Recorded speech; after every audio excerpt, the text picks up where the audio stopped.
नमस्कार, फाइटर समाचार में आपका स्वागत है। पेश आज 19 अगस्त शुक्रवार शाम 4 बजे राजस्थान की खास खबरें। पंजाबी सिंगर सिद्धू मूसेवाला हत्याकांड की चार्जशीट तैयार हो गई है। पंजाब पुलिस जल्द ही इसे कोर्ट में दाखिल करेगी।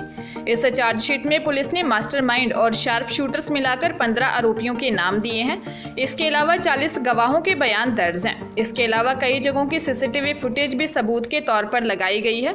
पुलिस की चार्जशीट में मास्टरमाइंड के तौर पर गैंगस्टर लॉरेंस के अलावा जग्गू भगवानपुरिया, मनमोहन मोहना, संदीप केकड़ा, दीपक टिन्नू, सचिन भिवानी, केशव के साथ शार्प शूटर अंकित शेरसा, प्रियव्रत फौजी, कशिश और एनकाउंटर में मारे गए जगरूप रूपा और मनप्रीत मन्नू का नाम शामिल है।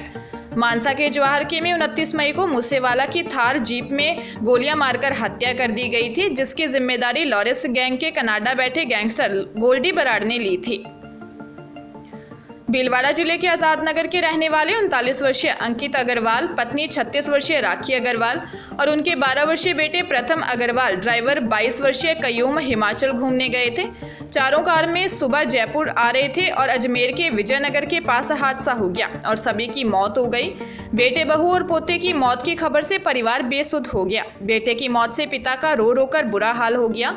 छोटे बेटे ने उन्हें संभाला। अजमेर से चारों के शव को भीलवाड़ा लाया गया। एक साथ बेटे, बहू और पोते का शव घर आया तो कोहराम मच गया। घर में तीनों की एक साथ अर्थी उठी तो हर किसी की आंख में आंसू आ गए। मृतक अंकित अग्रवाल के पिता मधुसूदन अग्रवाल के आंसू नहीं थम रहे थे। रिश्तेदारों और पड़ोसियों ने घर वालों को संभाला। राजस्थान में आज अधिकांश हिस्सों में तेज बारिश का दौर धीमा पड़ गया। पश्चिमी राजस्थान के बाड़मेर, जालोर के हिस्से को छोड़कर सभी जगह मौसम लगभग साफ है। पिछले 24 घंटे के दौरान सिरोही, बाड़मेर, जालोर एरिया में तेज बारिश दर्ज हुई। इन जिलों में 3 से लेकर 7 इंच तक बरसात दर्ज हुई। मौसम विभाग के मुताबिक अगले 2 दिन तक राज्य में हल्की बारिश हो सकती है। 21 अगस्त से एक बार फिर तेज बारिश का दौर शुरू होगा। वहीं राजस्थान में अब तक 317 mm के मुकाबले 471 mm बरसात हो चुकी है। जयपुर मौसम केंद्र के मुताबिक पिछले 24 घंटे के दौरान सबसे ज्यादा सिरोही के माउंट आबू में 170 mm तक बरसात हुई। लगातार दूसरे दिन भी तेज बरसात से वहां बरसाती नदियां उफान पर हैं। इधर पश्चिमी राजस्थान के बाड़मेर के धौरीमन्ना में भी 106 mm बारिश हुई। कारों का लंबा काफिला, पीछे सैकड़ों स्टूडेंट और महंगे पोस्टर देखकर आपको भी लगता होगा कि छात्र संघ चुनाव लड़ना तो केवल ऊंचे रसूख वालों का काम है। लेकिन राजस्थान यूनिवर्सिटी के महारानी कॉलेज की चुनावी तस्वीर इससे अलग है। यहाँ अध्यक्ष पद दावेदारों में किसी के पिता भेड़ चराते हैं तो किसी के पिता होमगार्ड हैं। यहाँ पेरेंट्स भी इस बार अपनी बेटियों के लिए कैंपेनिंग करते नजर आए। निकिता फामरा, जो कि टोंक के जयपुर आकर पढ़ाई कर रही है, टोंक के मंडावा गांव में ही पिताजी की हलवाई की दुकान है। निकिता ने बताया कि साथी स्टूडेंट्स ने मोटिवेट किया, जिसके बाद मैं चुनावी मैदान में उतरी हूं। निकिता ने कहा कि महारानी कॉलेज में अधिकतर पढ़ने वाली लड़कियां गांव से आती हैं। वे कैसी प्रॉब्लम रोज फेस करती हैं मुझसे ज़्यादा कोई नहीं जानता। मैं उनकी प्रॉब्लम को लेकर काम करूंगी। जयपुर के आमेर की रहने वाली तौहीद खान की मां आंगनबाड़ी कार्यकर्ता है और पिता होमगार्ड हैं। तौहीद ने बताया कि बड़ी बहन पहले महारानी कॉलेज से चुनाव लड़ चुकी है। उसी ने मोटिवेट किया तो चुनाव मैदान में उतरी हूँ। सानिया सैनी ने बताया कि मेरे पिताजी इवेंट का काम करते हैं। जयपुर के शास्त्री नगर की रहने वाली है। सानिया ने बताया कि उसके पिता अपना काम छोड़ कैंपेनिंग में सहायता कर रहे हैं ताकि बेटी कॉलेज की अध्यक्ष बने। कोटा के उद्योग नगर इलाके में नहर पर शराब पी रहे 2 भाइयों में से एक नहर में जा गिरा। उसे बचाने के लिए दूसरा भाई कूदा, जिसकी डूबने से मौत हो गई। मामला कंसुआ नहर का है। पुलिस ने बताया कि रात को 22 वर्षीय गौरव और उसका 26 वर्षीय भाई दीपक कंसुआ नहर की दीवार पर बैठकर शराब पी रहे थे। इसी दौरान गौरव ज्यादा नशे में होने के चलते पांव फिसलने से नहर में गिर गया। नशे की हालत में ही उसका भाई दीपक उसे बचाने के लिए कूदा, लेकिन नशे में होने के चलते वह ना तो गौरव को बचा पाया न ही खुद को। राहगीरों ने दोनों को डूबते देखा तो बचाने की कोशिश की और गौरव को सकुशल बाहर निकाल दिया, लेकिन दीपक डूब गया। पुलिस ने बताया कि दोनों DCM मेन रोड पर रहते थे और मजदूरी का काम करते थे।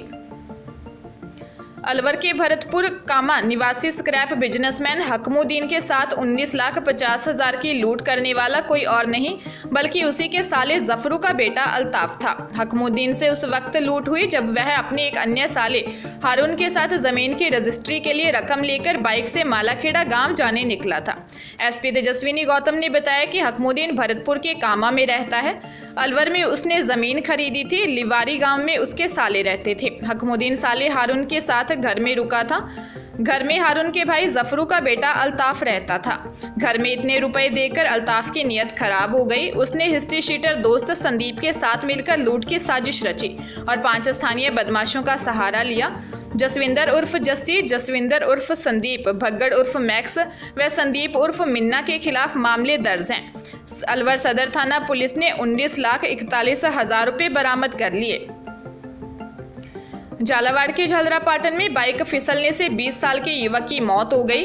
हादसा झालरापाटन के सैटेलाइट अस्पताल के पास देर रात हुआ। दरअसल युवक मुकेश अपने 4 दोस्त हैप्पी, बबलू, रशपाल व धनराज पिकनिक मनाने के लिए झालावाड़ से शाम को 2 बाइकों पर रामकुंड बालाजी गए थे। लौटते वक्त देर रात सभी दोस्त बालाजी से झालावाड़ के लिए निकले। मुकेश और 23 वर्षीय हैप्पी एक बाइक पर थे। पीछे बबलू, रशपाल और धनराज दूसरी बाइक पर थे। तीतरी गांव से निकलते ही सैटेलाइट अस्पताल के पास मुकेश की बाइक फिसल गई। पीछे से आ रहे दोस्तों ने दोनों को अस्पताल में भर्ती करवाया, जहां इलाज के दौरान मुकेश की मौत हो गई। राजस्थान माध्यमिक शिक्षा बोर्ड की वर्ष 2023 के मेन एग्जाम में शामिल होने वाले लाखों स्टूडेंट्स के लिए ज़रूरी खबर है।